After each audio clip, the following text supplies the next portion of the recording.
우리에게 주시는 하나님의 말씀 신명기 28장 15절에서 68절인데요. 먼저 58절부터 68절 제가 읽을 때 눈으로 따라 읽으면서 마음에 하나님의 말씀을 새기면 좋겠습니다. 제가 읽습니다. 내가 만일 이 책에 기록한 이 율법의 모든 말씀을 지켜 행하지 아니하고 내 하나님 여호와라 하는 영화롭고 두려운 이름을 경외하지 아니하면 여호와께서 내 재앙과 내 자손의 재앙을 극렬하게 하시리니 그 재앙이 크고 오래고 그 질병이 중하고 오래일 것이라. 여호와께서 내가 두려워하던 애굽의 모든 질병을 내게로 가져다가 내 몸에 들어붙게 하실 것이며 또 이 율법책에 기록하지 아니한 모든 질병과 모든 재앙을 내가 멸망하기까지 여호와께서 내게 내리실 것이니 너희가 하늘의 별같이 많을지라도 내 하나님 여호와의 말씀을 청종하지 아니하므로 남는 자가 얼마 되지 못할 것이라. 여호와께서 너희에게 선을 행하시고 너희를 번성하게 하시기를 기뻐하시던 것 같이 이제는 여호와께서 너희를 망하게 하시며 멸하시기를 기뻐하시리니 너희가 들어가 차지할 땅에서 뽑힐 것이요 여호와께서 너를 땅 이 끝에서 저 끝까지 만민 중에 흩으시리니 내가 그곳에서 너와 내 조상들의 알지 못하던 목석 우상을 섬길 것이라. 그 여러 민족 중에서 내가 평안함을 얻지 못하며 내 발바닥이 쉴 곳도 얻지 못하며 여호와께서 거기에서 내 마음을 떨게 하고 눈을 쇠하게 하고 정신을 산란하게 하시리니 내 생명이 위험에 처하고 주야로 두려워하여 내 생명을 확신할 수 없을 것이라.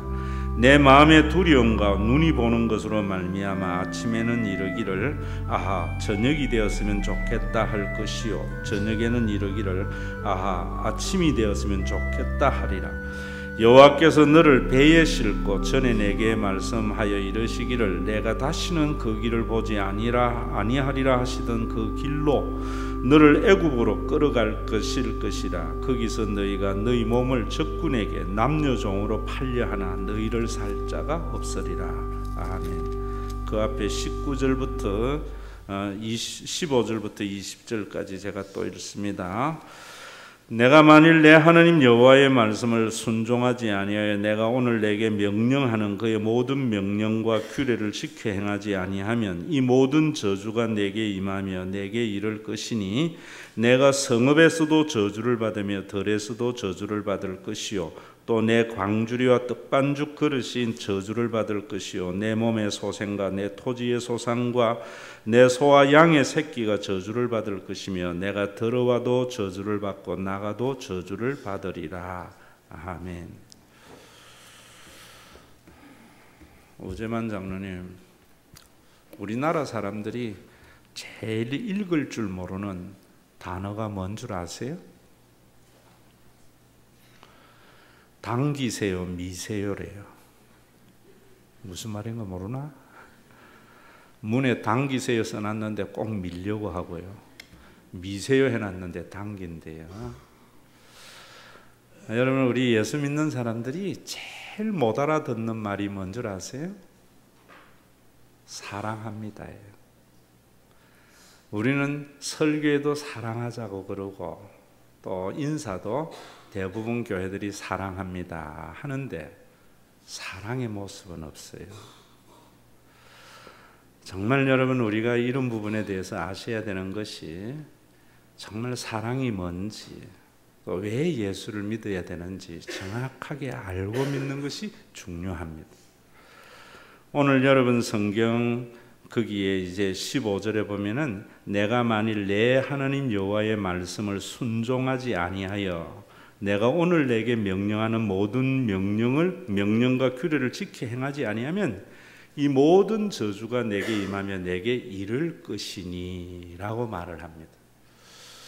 그런데 한 가지 여러분들이 아셔야 되는 것이 신명기 28장은 14절까지는 하나님의 말씀에 순종하면 임하는 복을 말씀을 하고요. 15절부터 68절 5배가 됩니다. 5배가 되는 절은 저주를 말하고 있습니다. 그런데 한 가지 여러분들이 하나님의 말씀이 뭔지를 교인들은 몰라요. 말씀하는데 그 말씀이 여러분 이단들이 이야기하듯이 교주가 주장하는 바에 순종하면 복을 받고 또 교주가 말하는 바에 거역을 하면 저주를 받는다, 이런 게 아닙니다. 정통교회에도 보면은 목사님께서 종교적인 목적을 이루기 위하여 하는 말씀에 순종하면 복을 받고 그러지 아니하면 저주를 받는다, 이런 신앙적 세팅을 교인들에게 참 많이 해놔요. 그래서 신앙에 자유도 없고 평안도 없는 경우가 있습니다. 물론 오늘 여기 이 말씀은 신명기 5장에 나오는 십계명, 그리고 그 이후에 27장까지 신명기 십계명에 대한 시행령의 말씀, 율법과 규례입니다. 우리가 그 말씀을 다 기억을 못 하잖아요. 그래서 예수님에게 율법사가 와서 묻습니다. 계명 가운데 어느 율법이 가장 큰 계명이냐 하니까 예수님이 하나님을 사랑하고 내 이웃을 사랑하라, 이것이 온 율법과 선지자의 강령이니라, 이렇게 말을 합니다. 이제까지 우리가 신명기를 쭉 강의해 오면서 여러분들이 들었던 모든 율법을 요약을 하면은 하나님을 사랑하고 내 이웃을 사랑하라라고 요약이 됩니다. 그러니까 사람들은 또 하나님 사랑, 이웃 사랑 이런 것을 분리하고 복잡하게 할까봐 요한복음 13장에서는 예수님이 뭐라고 말씀하는가 하면은 새 계명을 주노니 너희가 서로 사랑하라 라고 말을 하는 거예요. 여러분, 교회에서는 서로 사랑하기 위해서 신앙생활을 하고 서로 사랑하는 공동체가 될 때에 하나님께서 우리가 지난 시간에 본 대로 좋은 공동체, 천국을 경험하는 공동체를 주시고요. 우리가 사랑하지 아니하고 종교적인 예전이나 규례에 매여서 율법의 조항에 매여서 살게 되면은 하나님께서 지금 오늘 여러분들이 집에 가서 읽어보세요. 거기에 기록된 모든 재앙이 너희 가운데 임할 것이다 라고 말을 하는 거예요. 여러분, 지난 주일 제가 여러분들에게 말씀을 드릴 때에 하나님의 말씀에 순종하면은 성읍에서도 복을 받고 들에서도 복을 받고 내 자녀와 내 짐승의 새끼와 내 광주리와 떡반죽 그릇이 복을 받고 들어가도 복을 받고 나가도 복을 받는다, 이 말씀을 뭐라 그랬어요? 뭐 어쨌든 복을 받는다는 말이 아니고 서로 사랑하는 공동체가 되면은 성읍에서 살아도 들에서 살아도 복받은 삶이 된다. 도시에 살든 시골에 살든 어디에 살아도 괜찮은 공동체를 말하는 겁니다.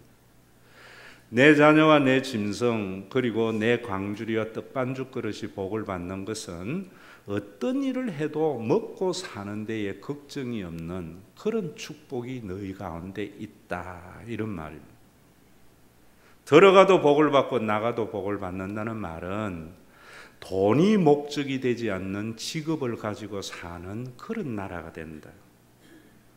여러분, 오늘도 하나님께서 모세에게 이 말씀을 주신 것은 그들이 애굽에서 살다가 강야의 길을 걸어서 가나안에 들어가는 그 새로운 새 땅에서 너희들은 이런 하나님의 나라를 이루어야 할 것이다 라는 말입니다. 애굽하고 다른 나라, 세상하고 다른 나라. 여러분, 오늘도 여러분이 이 말씀을 한 가지 아셔야 되는 것이 여러분들이 영적인 싸움이라는 것은 사탄과 물러쳐라 이런 게 아니에요. 인간이 사는 세상은 인간의 경제와 정치 모든 것이 만들어낸 가치가 있고 그 가치가 그곳에 사는 사람들을 지배한단 말입니다. 지금 우리는 자본주의와 산업화라는 20세기에서 21세기의 대한민국을 지배했던 그 사상이 우리를 지배하고 있어요. 또 오늘날 교회도 여러분 잘 들으세요. 교회도 18세기부터 17세기부터 시작된 계몽주의 산업화, 그 산업화가 만들어낸 자본주의적 가치관이 성경을 왜곡되게 보고 있게 한다는 사실을 아셔야 돼요. 자, 이 말을 여러분들에게 조금 더 쉽게 설명을 하면은요, 예전에는 우리가 다 농경시대에 살았어요. 농경시대에는 흩어져 삽니다. 그래서 로마 제국이 있고 아시리아 제국, 바벨론, 페르시아, 헬라 제국들이 있지만은 그때의 중앙 집권으로 이루어진 몇몇 제국이고요. 대부분의 전 세계가 유럽에도 그랬지만은 장원 제도라고 해서 영주가 그 자기의 에어리어 안에서는 사법권 모든 권한을 가지고 있어요. 그래서 이 영주가 왕도 마음대로 못하는 그런 막강한 권력을 가지고 있었다고요. 그런데 여러분, 산업화 자본주의화가 이루어지면서 이제 땅이 인간에게 가져다주는 절대적인 생존이 아니고 자본이 되면서, 거대 자본이 생기면서 사람들은 도시로 밀려왔단 말입니다.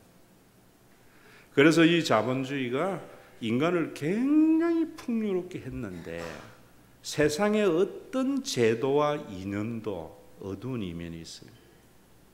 그래서 도시에 몰려 사니까 그때부터 살기 위해서 모여야 되고, 그리고 모여다 보니까 거대한 자본으로 인하여 부자가 생기고 또 빈곤이 생기고 가난이 생기고 각종 범죄가 생겨났단 말입니다. 여러분, 정말 복이라는 것은 도시에 살지 않아도 시골에 살아도 어디에나 잘 살 수 있는 그런 공동체가 하나님을 믿는 공동체고, 그러려면은 너희들이 서로 사랑하라, 가족과 같이, 그렇게 말하는 거예요. 애굽에는 바로가 있는 왕궁이 있는 수도에 사는 사람들만 잘 사는 사회인데, 너희들이 가는 세상에는 그런 우두머리와 기득권층이 인정되지 않는 가족의 공동체가 되어져서 어디에 살아도 잘 살 수 있는 그런 나라가 되라고, 서로 사랑하라고, 그 사랑에 의해서 많은 규례를 주신 거다, 이 말입니다. 여러분, 지금 우리가 사는 세상은 도시에 사는 사람, 도시에 살 수 있는 직업을 가지고 있는 사람들이 잘 사는 그런 세상입니다. 왕에 가까이 있는 사람들. 그러다 보니까 모두 다 여러분, 우리 시대의 기득권층을 이룰 수 있는 직업을 가지려고 능력도 안 되는데 다 함께 힘쓰다 보니까 얼마나 많은 사회적인 낭비가 생깁니다. 여러분, 제가 지난주에도 이야기했지만은 지금 우리나라에도 하는 이야기 중에 하나가 요즘 젊은 사람들은 어려운 힘든 일을 안 한다. 이런 일에 여러분들이 현혹되면 안 돼요. 힘든 일을 안 하는 것이 아니라 젊은 사람들이 일은 힘들고 돈은 적게 주니까 안 하는 거예요. 외국 사람들이 와서 힘든 일 다 하잖아요. 그 사람들은 일을 좋아해서 합니까? 자기 나라에서 아무리 고급스러운 일보다도 우리 한국에 와서 힘든 일을 하는 것이 10배나 돈을 많이 주기 때문에 하는 거지요. 여러분, 정말 우리 그러다 보니까 일 적게 하고 쉽게 하고 돈 많이 받는데 다 그 직업만 선호하다 보니까 얼마나 많은 사교육비나 이런 것들이 됩니다. 하나님은 그런 인간이 만들어낸 제도에 편성해서 복 주는 하나님이 아니란 말이에요. 그래서 이사야에서도 하나님의 나라가 되면은 너희가 짓지 않는 집에서 살지 못하는 억울함이 없을 거고, 너희가 심은 포도원을 먹지 못하는 억울함이 없을 끼고, 약혼하고 장가가지 못하는 억울함이 없을 거고, 네가 잡은 소를 네가 먹지 못하는 억울함이 없을 거다. 어떠한 직업을 가져도 잘 살아갈 수 있는 나라. 여러분, 이 지상에 그런 나라가 없다고 생각합니까? 목사님은 이상주의라 생각합니까? 아닙니다. 여러분, 유럽에 잘 사는 나라 가보세요. 빌딩 청소부가 의사하고 봉급이 별로 차이가 없어요. 누가 그렇게 삽니까? 서로 사랑하기 때문이에요. 서로 사랑해요. 여러분, 우리나라는 뭐 어떠한 직업을 해도 월급이 얼마인가, 돈이 얼마인가. 얼마나 불행합니까? 우리나라 여러분 축구 선수들, 저는 뭐 박지성이 잘 됐다 하는데 유럽에 가보세요. 박지성이는 세고 생긴 바다와 모래같이 많은 거예요. 여러분, 우리가 정말 사람의 실력이라는 것은 그런 스타들만, 영웅들만 사는 세상이 아니에요. 정말 우리 문기혁 지사님 딸도 다빈이도 골프를 치는데 우리는 LPGA에서 가서 박세리 같이 키즈 박세리 되기를 바라지만 거기에는요, 골프는 즐거움으로 하는 거예요.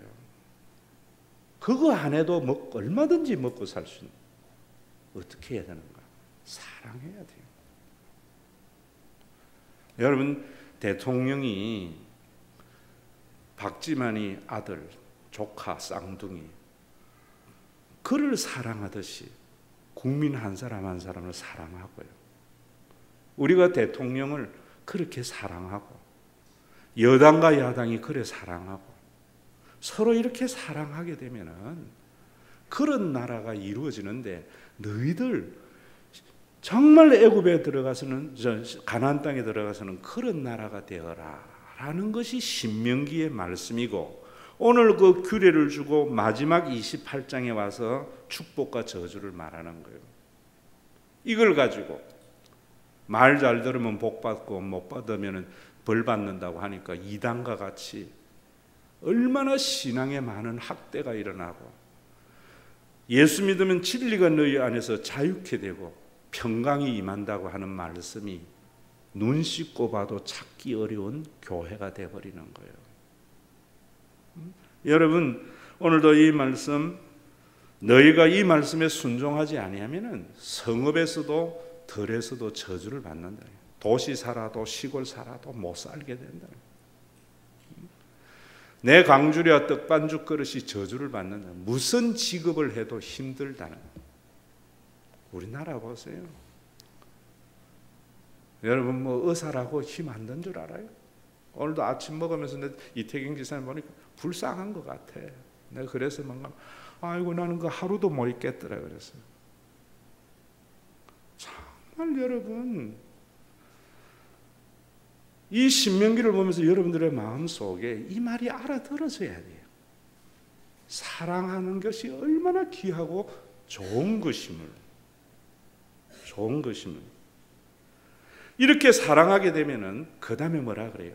적군이 한 길로 들어왔다가 7길로 도망가는데, 적군이 들어올 때 우리가 갔을 때에 많이 사랑하지 않으면 적군이 와서 우리가 한 길로 막으러 갔다가 7길로 도망가고 완전히 너희가 멸하게 될 거예요. 오늘 읽은 뒤에 말씀에 뭐냐? 사람들이 저녁이 되면 아침이 오면 좋겠다 그러고, 아침에 일어나면 저녁이 빨리 오면 좋겠다.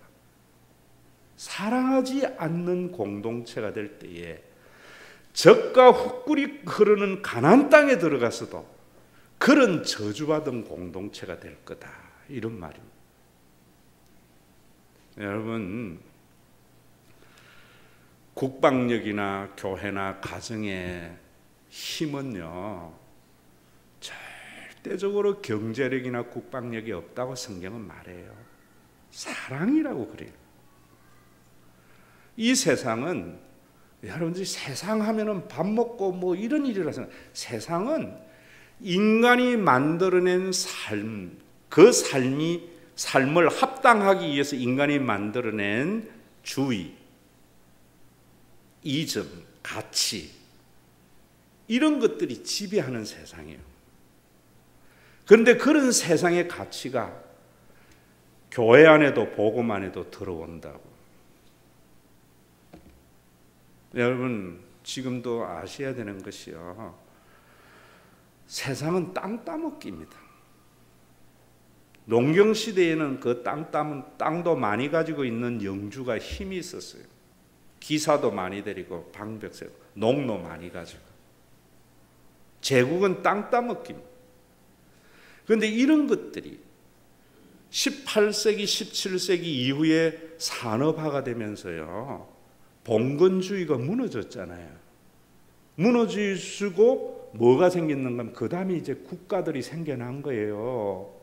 유럽의 오늘날 독일이나 이런 나라들이 예전 우리나라 같이 5,000년 전부터 있었던 것이 아니고요, 하나의 장원제도로 영주로 존재하던 나라들이 이제는 농경사회가 무너지면서 자본주의 사회가 되면서 산업화 때문에, 그러면서 그 영주가 무너지면서 국가가 만들어진 거예요. 국가가. 그 만들어졌을 때 17세기, 18세기가 어떤 시절이었어요? 땅 따먹기 시절이었죠. 그 땅 따먹기의 최전방에 섰던 사람들이 신부, 선교사들이었습니다. 미션이라는 영화 보셨지요? 오늘날 여러분들이 아셔야 돼요. 오늘날 기독교의 선교가 뭔지를 아세요? 가톨릭은요, 교구 제도라고 하잖아요. 여러분들이 천주교와 기독교의 차이, 이런 것들을 성당이라고 하느냐 교회당이라 하느냐 이런 게 차이 아니에요. 목사님 신부냐.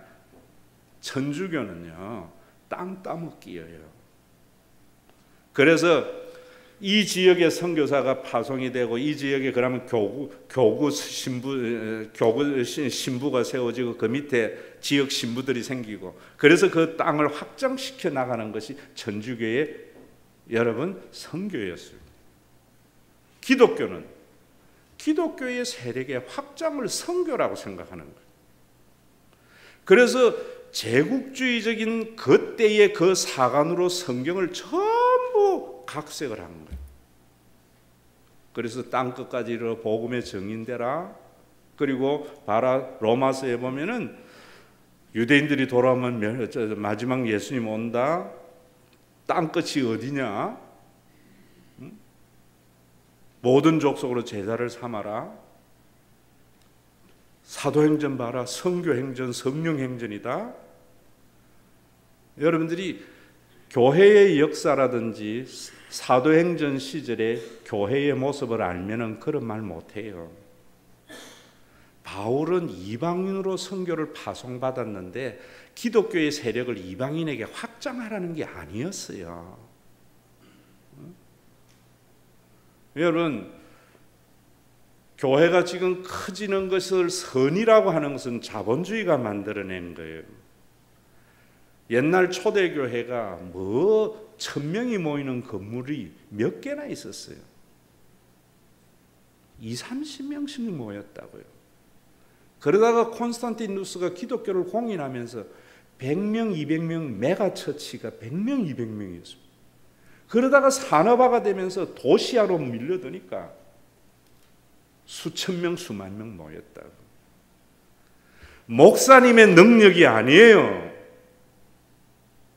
인간이 만든 제도의 상황이 만들어낸 괴물이에요. 죄송한 이야기지만 조영기 목사님이 태백에서 개척하면 수십만 모이겠어요?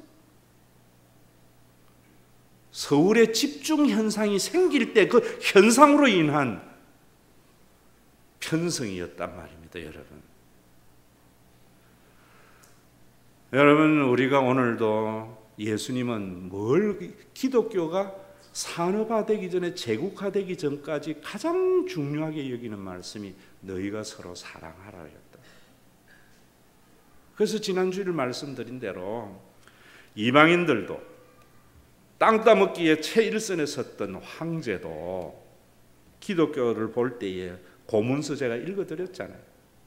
저들은 가운데 어떤 사람이 가난하게 되면은 줄 것이 없는 사람은, 가난한 사람은 이틀이나 3일이나 금식을 해서 도와줬다.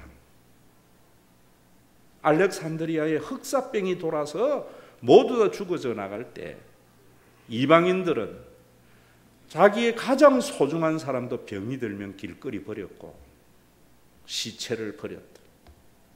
그러나 저들은 병이 된 사람을 간호하다가 건강한 사람이 그 병에 들어서 죽어가면서도 기뻐하고 즐거워했다. 엄청난 힘이 기독교의 힘이, 성령의 능력이 이런 능력이었어요. 이게 로마를 무너뜨렸단 말이에요. 기독교를 그렇게 박해하던 로마가 7길로 도망가며 허물어진 힘이 그 힘이었어요. 그런데 교회가 정권에 안주하면서 커지면서 세속의 권력을 가지게 된 거예요. 여러분, 초대교회의 바울도 선교를 다닐 때에 이방인들에게 가서 막 이렇게 선교한 게 아니에요. 디아스포라들, 유대인들이 세계 곳곳에 흩어져 있었단 말입니다. 그 흩어진 그들 해당에 이방으로 보냈다는 것은 유대 땅이 아닌 이방 땅에 있는 디아스포라들에게 바울은 보냄을 받은 자예요. 그 해당은 유대인들은 10명, 남자 10명만 있으면 해당을 만들었거든요. 그런데 그 해당은 지금과 같이 전문적으로 신학을 받은 목사님들이 해당장이 된 것도 아니고요. 유대교에서 랍비 교육을 받아서 파송된 랍비가 있었던 것도 아니에요. 이 성경, 두루마리 성경, 그건 굉장히 좋은 성경이죠. 율법서와 선지서와 시가서가 따로따로 있는 그 성경을 가지고 율법서 하나 읽고 시가서 읽고 그 다음에 선지서를 읽고 나면은 뭐라고 이야기하는 거, 오늘 모인 분들 중에 이 말씀을 잘 아시는 분들이 나와서 이야기를 해주면 좋겠다 이러면은 앉은 회중이, 뭐냐면 예배를 인도하는 자나 똑같은 거거든. 신학 훈련 안 받은 사람이거든. 랍비 훈련 안 받은 사람이거든. 그 이야기를 하는데 바울이 그 가운데 앉았다가 내가 이야기하겠다고 하면서 뭐라는가 하면 그 율법서에 기록되어져 있는 것이 바로 나사렛 예수 안에서 이루어진 구원이고, 시편의 그것이 바로 그런 것이고, 선지서에 예언되어져 있는 그 예언대로 예수님은 오셔서 구약에 있는 그 하나님의 나라의 공동체를 초대교회에서 만드신 거다라고 이야기를 하는 거예요. 그래서 여러분들도 이제는 더 이상 종교적인 형식에 매이지 말고, 할례라든지 이런 것에 매이지 말고 서로 사랑하는, 가족으로서 사랑하는 그런 삶을 신앙생활을 하세요 라고 이야기를 한 거예요. 선교는 기독교의 세력을 확장이 아니라 우리가 서로 사랑함으로 하나님의 나라를 이루듯이, 신명기에서 너희들이 저 가나안 땅에 들어가거든 서로 사랑하는 공동체가 되어서 성읍에서 살아도 덜에서 살아도 무슨 직업을 가져도 돈이 목적이 아닌 직업을 가지는 그런 아름다운 하나님의 나라를 예수님이 우리에게 이루신 거다. 예수님은 그 신명기적 공동체를 성령을 보내서 우리 속에 이룬 것입니다. 여러분들도 더 이상 이제는 구약 성경을 보면서 종교적인 율법과 규례에 얽매이지 말고 하나님이 그 규례를 주신 원래의 취지의 마음을 알아서 사랑하십시오. 제가 여러분들에게 신명기를 하면서 끊임없는 한 말이 있죠. 하나님께서 원래 규례를 주실 때에는 취지가 있었다 그랬죠. 그 취지가 힘 있는 자들이 약한 자들을 억압하지 못하도록. 그런데 그 취지는 없어지고 조항만 남은 것이 유대교란 말이에요. 그러니까 그 조항이 사회적인 약자들을 얽어매는 데에 사용되는 거예요. 오늘날 여러분 교회도 그런 전통적인 교회가 너무나 많습니다. 여러분 우리가 이런 부분들 아셔야 됩니다. 그래서 제가 여러분들에게 신명기를 시작하면서 지금까지 하는 이야기가, 여러분 일하러 교회 다니지 말고 사랑하려고 다니세요 라고 하는 거예요. 여러분 이렇게 살아오는 공동체가 되면은 어떤 일이 있어도 흩어지지 않습니다. 자, 여러분 유대인들이 이 신명기의 말씀대로 살지 못하고 여호수아 사사기에서부터 열왕기를 쭉 보면은 똑같아져 버려요. 왕궁에 살아야 잘 살고요, 그 사회가 인정하는 직업을 가져야 잘 살게 되고, 돈이 목적인 직업을 가지는 세상과 똑같은 사회가 될 때 신명기의 말씀이 그들 가운데 임해서 그들이 흩어지게 된 거예요. AD 70년에 티토 장군에 의해서 예루살렘은 파괴되어지고 AD 130년에는요 이스라엘이라는 나라가 지구상에서 존재하지 않고 2000년 동안 유리하는 민족이 됩니다. 자, 이럴 때에도 여러분들이 자본주의 산업화의 가치관을 가지고 말하는 것에 넘어가지 마세요. 유대인들은 하나님을 믿어서 지금도 세계의 거대 자본을 가지고 살아가는, 그래서 저 1500만 밖에 안 되는 이스라엘이 수억이 되는 아랍이 넘보지 못하는, 하나님을 믿으면 그런 복을 받는, 한 길로 왔다 일곱 길로 도망간다, 이런 말에 넘어가지 마세요. 유대인들은 하나님의 말씀대로 자기네들이 그러한 사랑의 공동체가 되지 못해서 하나님의, 여러분 심판 징렬에 땅이 없는 민족이 된 거예요. 흩어진 그들이 남자 10명만 되면 시나고그 해당을 만들어 가지고 그때서 비로소 성경을 읽기를 시작합니다. 신명기를 비로소 읽은 거예요. 그게 오늘날 유대인의 세마교육. 오늘 왜 유대인들이 세계의 자본을 지었는가? 자본주의가 17세기 계몽주의, 18세기 산업혁명 이후에 세계를 지배하지만 그전에 농경이었다고. 어느 땅에 가도 자기 땅이 없으니까 유대인들은 사람들이 천시 여기는 장사를 한 거예요. 자본을 진 거예요. 자본을 가지고 그 사람들은 땅을 살 수 없었기 때문에 돈만 알고 저금을 하고 못하는 거예요. 그러다가 그 땅의 주인들이 어려움이 당하면은 유대인들에게 모든 죄를 뒤집어 씌워서 돈만 아는 수전로 해가지고 몽땅 재산을 빼앗아 버리고 추방하는 거죠. 그게 2000년의 유대의 역사였어요. 추방을 하고 다른 나라에 가서 다시 한번 이 사람들이 이 말씀을 보면서 우리가 가나안 땅을 잃어버린 것이 사랑하지 않은 하나님의 진노의 결과다 하면서 그 사람들은 그곳에서 뭐 했는가요? 제가 여러분들 신명기 하면서 중간에 그런 이야기 했죠. 유대인들은 그 해당 시나고그의 공동체라는 것은 그저 예전의 공동체가 아니라 그 공동체의 한 사람이 직업이 없으면 모든 사람이 직업을 마련해 줬다. 그 공동체의 한 일원이 성인이 되면 4천만 원에서 2억 정도를 자본을 주어서 한 가정을 이루게 했다고. 왜? 그렇게 안 해가지고 당한 것 때문에, 신명기의 이 말씀의 저주 때문에. 그러다가 유대인이 살판 남기요 세상이 바뀐 거예요. 땅이 없어도 살아갈 수 있는 산업의 구조, 자본주의가 간 거예요. 2000년 동안 유대인들은 자본주의의 노하우가 있잖아요. 살판 난 거예요. 그동안에 농경시대에 땅 가지고 살던 유럽인들은 자본주의라는 것을 왔지만은 그 자본에 어떻게 운영해야 되는 것을 몰랐다고요. 로스차일드 간에 지금 모든 자본은 유대인들이 가지고 있었던 것은 2000년 동안 그들이 가장 천시 여겼던 상업과 자본에 살아갈 수밖에 없었던 삶의 환경이었고, 그들이 남았던 것이 신명기 말씀 보면서 우리가 잘못 살았고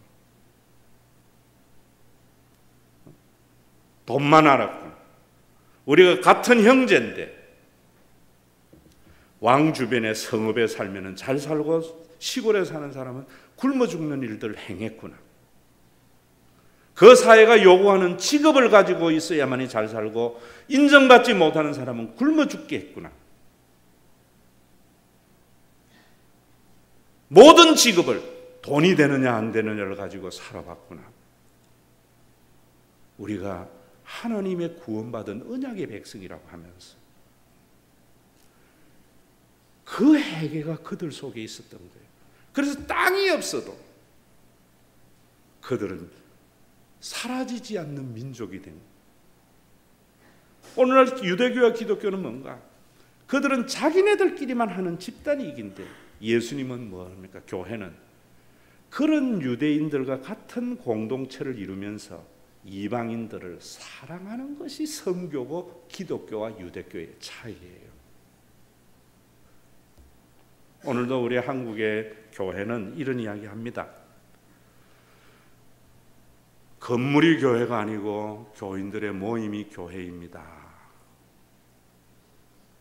이 말 모르는 목사님 없고 이 말 모르는 교인 없습니다. 그런데 이 말 알아듣는 목사 별로 없고 이 말 알아듣는 교인 별로 없습니다. 여러분, 제가 이제 우리 교회도 우리 이웃에 좀 선한 영향을 끼치기 위해서 목요일마다 목사님 몇 명 모여서 젊은 목사님 공부 가르쳐요. 이런 거 나눠요. 가르친다는 내가 교만이고요.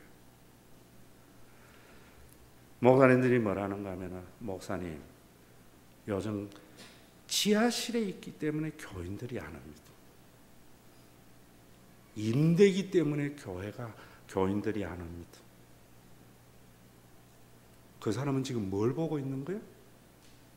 건물이 교회라고 생각하는 거예요. 또 어떤 사람들은 교회당이 없는 교회를 한다고 이야기를 하면서 자기의 의를 드러내는데 그 말도 건물에 초점을 맞추는 이야기예요.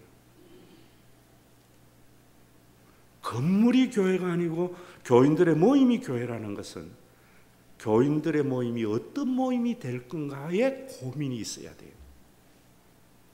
교회당이 없고 있고의 문제가 아니고 지하실이고 아니고 임대의 문제가 아니고 그건 문제가 아니고 2명이 모이든 3명이 모이든 서로 사랑하는 공동체에 그리스도 안에서 가족의 공동체를 지향하느냐 이래야 된다. 그래서 그 목사님이 그랬어요. 목사님은 건물이 교회가 아니고 교인이 모임이 교회라고 하면서도 건물을 교회로 보고 있는 겁니다. 목사님이 그래 보는데 교인들도 당연히 그래 보죠. 그러니까 왔던 사람들이 좋은 건물이 있는데 가는 겁니다. 제자 훈련 무슨 프로그램? 그것을 또 교회라고 보는 것도 아니에요. 서로 사랑하는 공동체. 선교하는 교회, 제자 훈련하는 교회가 중요한 것이 아니라 서로 사랑하는 교회.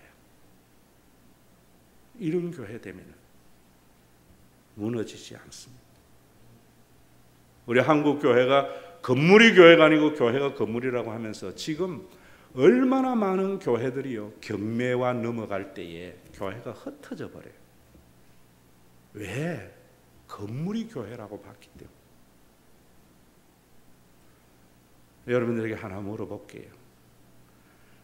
살다가 살던 집이 경매로 넘어갔는데 넘어가자 가족은 더 똘똘 뭉쳐서 잘 되는 가정이 있는가 하면 집 날아가면 해체되는 가정도 있습니다. 집이 다 가정이라고 보기 때문에. 저는요 10년 동안 여러분들에게 우리 교회에 다시 한번 독수리 비상이나 교회의 설립의 취지나 읽어보고 동의하세요. 우리 교회 건물이 날아가 버려도 흩어지지 않는 교회. 그 사랑의 공동체를 위해서 왕 거예요. 제가 돈 낸 것도 아니고 여러분들이 돈 낸 것도 아니고 건물은 하나님이 주신 선물로 주셨어요. 선물로 준 여러분들에게 제가 목회하는 것은 그런 거예요. 오늘도 여러분 우리가 하셔야 됩니다. 사람은요 영웅을 쫓아가요. 그게 제국주의고 자본주의. 5%의 엘리트가 95%를 먹여 살리는 것이 자본주의. 교회는 그러면 안 됩니다, 여러분. 오늘날 교인들이 모두 다 영웅을 쫓아다녀요. 제가 그래서 여러분들에게 그런 이야기하는 겁니다. 교회에 일하러 오지 마세요. 사랑하러 오세요. 회사는요, 어떤 CEO가 되느냐에 따라서 회사가 커져요. 그 CEO의 능력이 회사의 성장과 태보를 결정해요. 위대한 CEO가 뭡니까? 사람을 잘 이용하는 사람입니다. 영웅이 뭡니까? 사람을 잘 이용하는 사람입니다. 메가처치를 만들 수 있는 목사의 능력이 뭡니까? 사람을 잘 이용하는 능력입니다. 주님은 그런 회사를 세운 게 아니에요. 가족을 세운 거예요. 가족은 뭡니까? 사람을 섬기는 거예요. 오늘날까지 여러분 우리 교회 10년이 그런 거예요. 그래서 여러분 금년에 신명기를 이제 본론의 결론이 28장입니다. 너는 행복한 사람이다. 여호와의 구원을 너같이 얻은 백성이 누구냐? 여러분들이 내가 예수 안 믿었으면 어떻게 되었고 예수 믿고 신과 회복 있는 교회 다니는 것이 얼마나 행복이고 기쁨이 되어져서 주님 앞에 갔을 때에 주님, 종교적인 목적을 이루고 위대한 자본주의적, 제국주의적 업적을 이룬 것이 아니고 서로 사랑하며 살았던 그 신앙의 천국을 맛보았던 그것이 실제로 존재하네요. 이 감격이 천국에 들어가는 감격이 돼야 돼요. 건물이 교회가 아닙니다. 건물은 있어도 되고 없어도 돼요. 유대인들은 그걸 깨닫고 2000년 동안 땅이 없어도 사랑하는 공동체가 됐기 때문에 어떤 제국, 어떤 민족의 억압에서도 살아남을 수 있었어요. 그러나 그들은 예수를 믿어야 하는 이유는 그들이 예수를 믿는 것은 자기들끼리만 되는 것이 아니라 아랍도 그 사랑의 대상으로 포기하기 위해서 예수 믿게 하는 거예요. 그게 유대인에게 증거해야 할, 복음을 증거해야 할 이유예요. 우리 모두는 자본주의와 산업화가 만들어낸 회사, 그것의 가치에 물들어져 있습니다. 옛날에는 회사 없었습니다. 상인들은 천인들이었습니다. 땅을 가지고 있는 영주가, 장원을 가지고 있는 자가 캡틴이었습니다. 산업화가 만들어낸, 농경사회가 만들어낸 봉건주의가 무너지고 산업화가 만들어낸 오늘날 국가와 정치 속에 또 다른 바벨탑, 경제적인 바벨탑, 회사, 교회는 그 물결이 들어오고 있는 거예요. 이번에 여러분들에게 장로님들, 권사님, 안수지사님 6개월 동안 훈련시킨 이유가 어디에 있는 줄 아세요? 내가 은퇴할 때 우리 교회에 키울 수 있는 능력 있는 자를 후임으로 뽑으려고 하는 그런 장로 될까 봐. 10년 동안 여러분들을 섬기면서 세워온 이 교회를 다시 교인을 이용하는 CEO의 목사를 뽑을까봐 나하고 같은 생각 가진 사람 장로 되자. 이런 거예요, 여러분. 여러분 이번에도 그런 돼야 돼요. 영웅은 사람을 이용합니다. 허상입니다, 여러분. 허상. 우리들의 일그러진 영웅 보세요. 의문열에 별거 없어요. 사람들이 겁내기 때니까 헛된 권력 가지고 있습니다. 여러분, 아버지가 이병철이 아니면 이건희는요, 여러분들보다 훨씬 인생에 나고자 됩니다.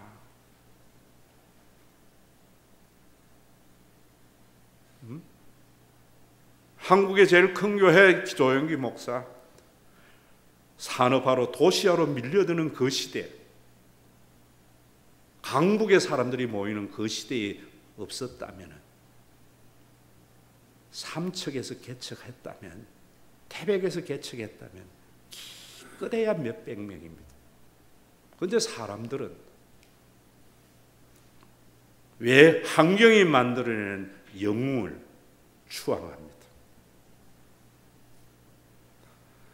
여러분 이거 깨뜨리셔야 돼요. 신명기에 1년 동안 여러분들에게 제가 이러니까 우리 목사님 혹시 좌파인가? 저는요 하파입니다. 하파. 하나님 파가 아니고 밑에 파예요. 밑에 파. 밑에서 섬기는 파여야 돼요. 좌측 우측이 아니에요. 위도 아니에요, 여러분. 사람은 이용하는 것은 해사입니다. 사람을 섬겨야 돼요. 우리 장로님들, 권사님들 그러기 위해서 돼야 돼요. 종종 우리 교회 등록해서 다니는 사람 중에 이런 사람들이 있습니다. 목사님 참 편하고 좋습니다. 참 힘들었는데 회복됐습니다. 그 다음이 문제예요. 회복하고 난 뒤에 뭐라는 줄 아세요? 왜 이 교회는 일을 안 합니까? 다시 일을 하는 회사 만들자는 거예요. 제가 그거 동의 못 하잖아요. 그러니까 일을 하러 또 다른 교회 가는 사람도 있습니다. 안 잡습니다. 우리 교회는 여러분 보세요. 모임이 최소한입니다. 예배도 빨간 날 없습니다. 주일 말고는. 여러분 우리 교회 다녀보세요. 일할 데가 없어요. 그러나 사랑할 때는 많아요. 제가 시키지도 않았는데요. 토요일 날 되면은 저녁 6시, 7시 돼가지고 주보 꼽는 사람도 있습니다. 그 사랑입니다. 누가 시키지도 않았는데, 목사님이 알아주도 않았는데 교회 꽃밭 가꿔요. 사랑입니다. 나는 자동차 관련된 거 있으니까 교회에 엔진 오일 간다고 해요. 그게 무슨 일입니까? 일은 자기의 능력의 극대화가 만들어내는 일이지요. 사랑은 내가 할 수 있는 그것 하는 겁니다. 저도요, 여러분들 호주머니 쥐어짜서 선교 많이 하고 장학금 많이 주면 유명해집니다. 섬기고 사랑하기 때문에요. 금년에도 장학금 그냥 교회에 할 수 있는 범위 안에 조금 하는 거예요. 목사들 많이 세미나 모아서 강의할 수 있지만 그 돈 들 거 뭐 있어요? 할 수 있는 범위 안에 하죠. 그거 하면서 여러분들에게 제가 조직 씌웁니까? 선교에 뭐하고 하세요? 노회 그런 거 할 때에도 자원해서 하루씩 봉사하는 사랑입니다. 여러분 전 참 답답해요. 와서 쉬어서 회복하고 나면은 그 다음에 다시 일하려 하지 마세요. 우리 교회는 일할 것 하나도 없습니다. 그때부터 사랑하려고 해야 돼요. 사랑에 빚진 자라 했습니다. 사랑하려고 하니까 그것도 안 하고 도망가는 사람도 있습니다. 불행입니다. 오늘도 여러분 사랑이 뭔지를 모르는 것 같아요. 사랑이 눈물의 씨앗입니까?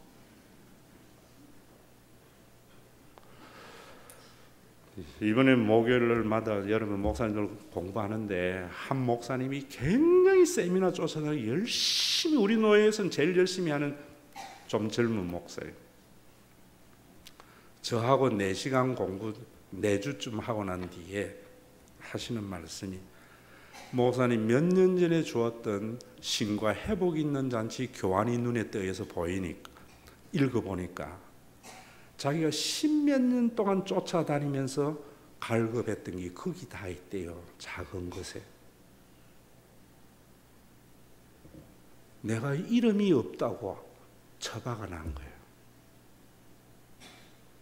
산업화와 제국주의에서는 영웅을 추앙해요. 성경입니다, 여러분. 사랑이 뭔가?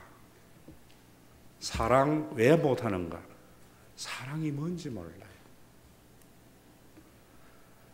박 집사에게 보내는 편지 다시 읽어보세요. 2장은 사랑에 대한 정의예요.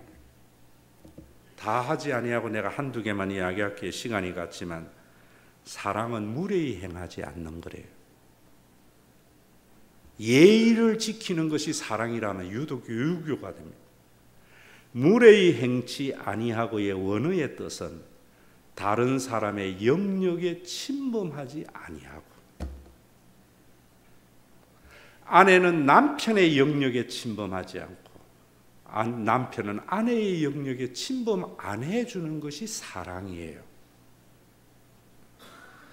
부모는 자녀의 영역에 침범 안 해야 돼요. 그래서 에베소서 6장 4절에 보면은 아비들아 자녀를 노엽게 하지 말라 할 때에 그 노엽게는 사소한 규제로 자녀를 얽어매지 말고 자녀가 가지고 있는 능력에 지나친 것을 요구하지 말고, 그게 사랑입니다. 여러분 우리 교회에 제가 말씀드리죠. 장로님들이 예배의 영역은 기도입니다. 제가 장로님들에게 기도 어떻게 하세요? 장로님, 이 말 들어본 장로님들이 있습니다. 옳아서 그런 게 아닙니다.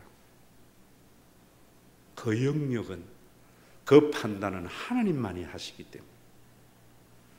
구역장 이렇게 하세요, 교사 이렇게 하세요, 성가대 이래 하세요, 영역 침범 안 합니다.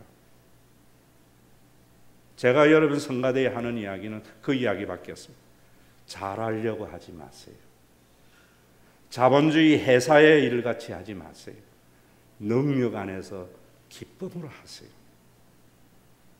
여러분 목사를 사랑하는 것, 목사의 영역은 설교권입니다. 설교가 어떻니 저떻니 사랑 안 하는 겁니다. 목사는 목회권이 있습니다. 목사님이 하는 목회에 침범하지 마세요. 목사는 인사권이 있습니다. 목사님이 세운 것에 대해서 평가하지 마세요. 하나님만이 하는 거예요. 제가 여러분들의 영역을 인정하듯이 서로가 인정해 주세요. 서로가. 그게 사랑입니다. 그런 교회는 무너지지 않습니다. 왜 가정이 해체되고 이혼하고 엉망진창됩니까? 좋은 집 살려고, 잘 살려고 아내는 남편의 영역을 침범합니다. 사랑은 불의를 기뻐하지 아니하고 뭐 정의를 가지고 하는 거 아닙니다. 분열을 조장할 때에 자기하고 친하다고, 자기하고 연고가 있다고 편들어 주지 않는 것이 불의를 기뻐하지 않는 겁니다. 한국 교회에 보세요. 신앙의 색깔이 맞다고, 성향이 맞다고, 이익이 공유된다고 편들어 주는 거예요. 우리나라 여당 야당 불의를 기뻐하지 않아야 돼요.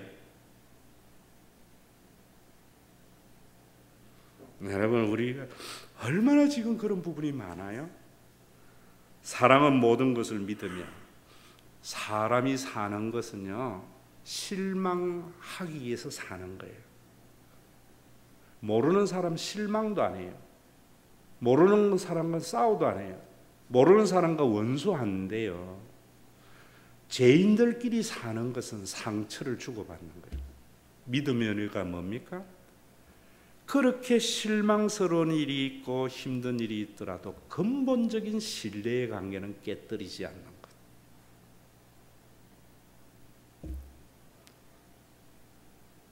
바라며 자기 생각에 마음에 안 들고 이러더라도 그 사람이 변화될 것에 대한 기대를 저버리지 않는 것. 나이 들고 늙어간다는 게 뭔가 꼬라지를 용납 못하는 것 같아요. 제 경우 옛날에는 아무렇지도 않은 게 이제는 자꾸 눈에 걸려요. 그때 내 싸움이 뭐냐면요, 그 사람이 변화될 것에 대한 기대와 근본적인 신뢰관계를 흐트리지 않으려고 해요. 제 어머니가요, 우리 아들 키울 때 하는 소리가 있어요. 애들은 크면서 12번 더 변한다. 그게 사랑이에요. 그게 사랑이에요. 여러분, 우리 신과 회복 있는 교회에 사랑 보면은 여러분 뭐 불꽃 튀고 보면은 좋은 감정 생기고, 이게 사랑 아닙니다. 그 감정이야. 오늘 내일 감정 또 달라져요. 행동 하나에 또 달라져요. 상대방의 영역을 인정해주고 분열을 조장할 때에 나하고 성향이 같다고 편들어주지 아니하고, 사람에게 실망이 생기더라도 근본적인 신뢰의 관계를 저버리지 않고, 상대방이 도저히 용납이 안 될 때에도 변화될 것을 기대하며 그렇게 살아가는 거예요. 그러다가 주님 앞에 갔을 때 이제는 내가 그런 사랑이 아니라 사람을 100% 이해하는, 받아들이는 놀라운 은혜의 세계에 입성하는 것. 오늘도 여러분 신명기 읽으면서 일하려고 다니지 마세요. 우리 교회 와서 충분히 회복했습니까? 또다시 일하려고 하지 말고요, 사랑하려고 하세요. 사랑은 자기의 능력에 지나친 일을 요구하지 않습니다. 사랑은 일은 능력에 지나친 것을 해서 극대화를 이루려고 합니다. 이 모습 이대로를 받으시는 주님 안에서 정말 우리가 말로만 사랑합니다가 아니고 그 사랑이 실현되어지고 눈에 잡히고, 말로만 건물이 교회가 아니고 교인들의 모임이라고 하지 말고 이런 사랑이 우리 속에 이루어져서 주님 재림하는 그날까지 좋은 사람이나 안 좋은 사람이나 그저 손잡고 오늘이나 내일이나 변화없는 삶,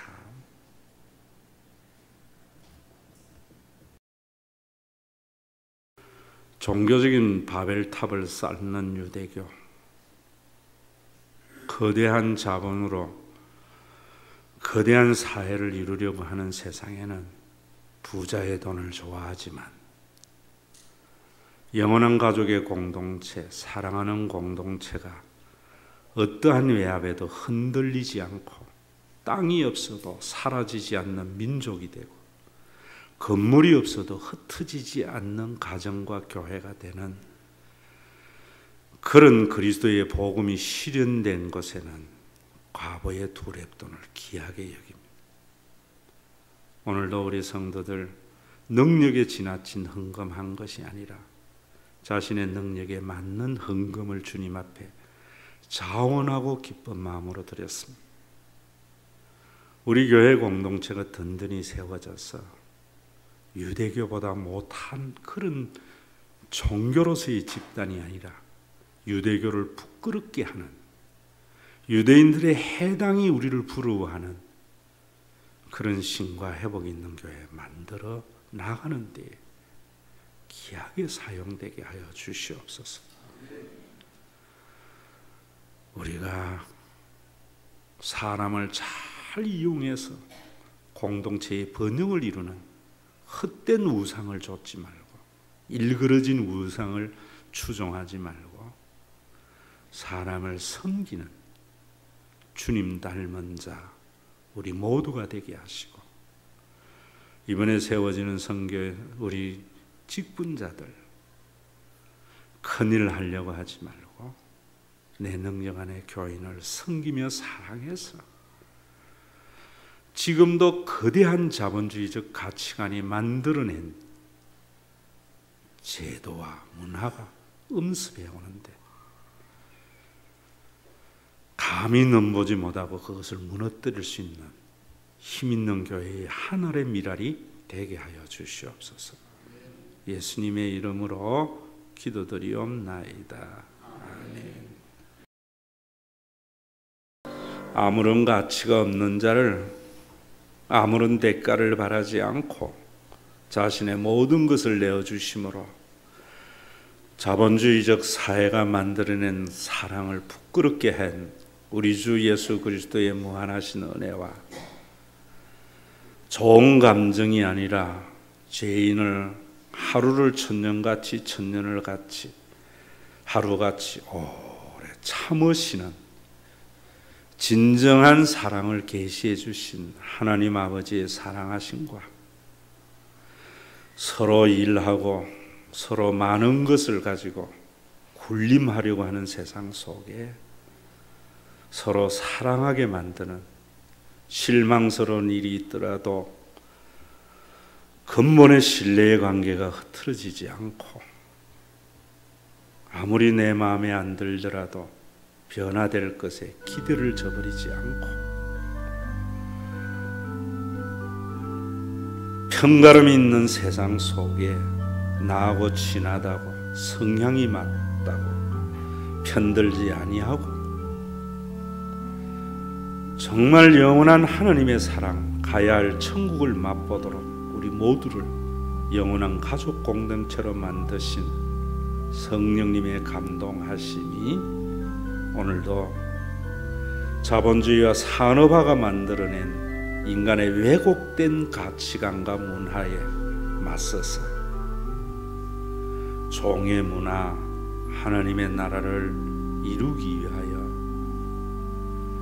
내 모습 이대로를 받으시는 하나님 앞에서 사랑하며 살아가기를 원하는 믿음의 권속들과 회사에서도 교회에서도 일하다가 지치고 스트레스 받은 심령들이 가족의 공동체에서 진정한 힘을 얻어서 이제는 일하기 위해서 신앙생활하고 봉사하기 위해서 신앙생활하는 것이 아니라 사랑하기 위해서 신앙생활하기를 원하는 믿음의 권속들과 주님의 몸된 교회에 이제로부터 영원토록 항상 함께 계실지어다.